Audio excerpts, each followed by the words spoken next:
Brought to you by Penguin.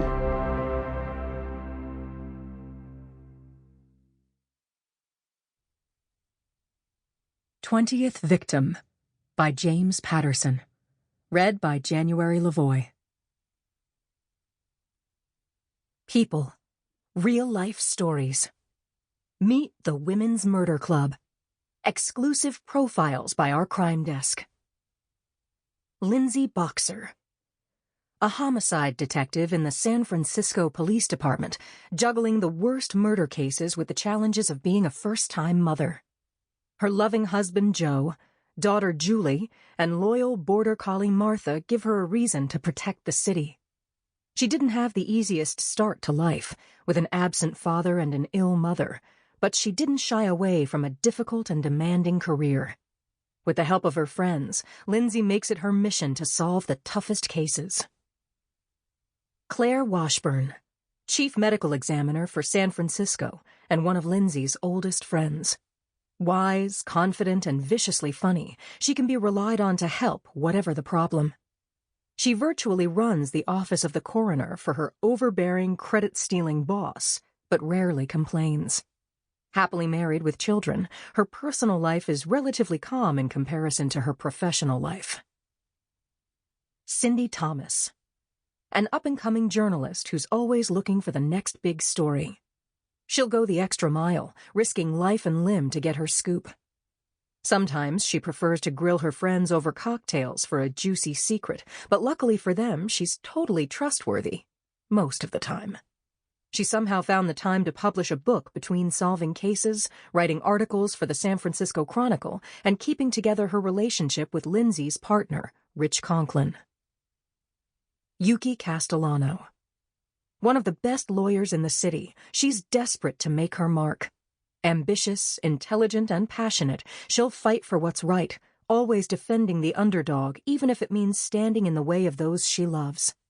Often this includes her husband, who is also Lindsay's boss, Lieutenant Jackson Brady. When your job is murder, you need friends you can count on. Chapter 1. Cindy Thomas was tuned into her police scanner as she drove through the Friday morning rush to her job at the San Francisco Chronicle. For the last 15 minutes, there'd been nothing but routine calls back and forth between dispatch and patrol cars. Then, something happened. The Whistler TRX-1 scanner went crazy with static and crosstalk. It was as though a main switch had been thrown wide open. Codes in the 400s jammed the channel. She knew them all. 406, officer needs emergency help. 408, send ambulance. 410, requested assistance responding. Cindy was an investigative journalist, top dog on the crime beat. Her assistance was definitely not requested, but she was responding anyway. Tips didn't get hotter than ones that came right off the scanner. The location of the reported shooting was a Taco King on Dubose Avenue. Cindy took a right off Otis Street and headed toward the Dubose Triangle, near the center of San Francisco between the Mission, the Castro, and the Lower Haight.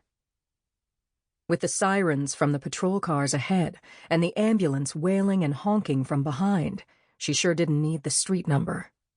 She pulled over to the side of the road, and once the emergency medical bus had passed her, she drafted behind it, pedaled to the floor, and never mind the speed limit. The ambulance braked at the entrance to the Taco King at the intersection of Dubose Avenue and Guerrero Street.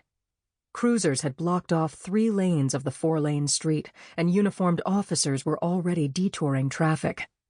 People were running away from the scene, screaming, terrified.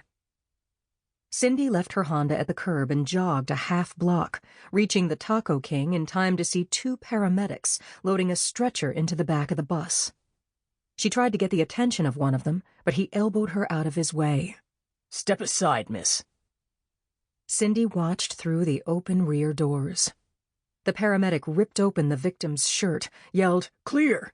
and applied the paddles. The body jumped, and then doors slammed, and the ambulance tore. Sample complete. Ready to continue?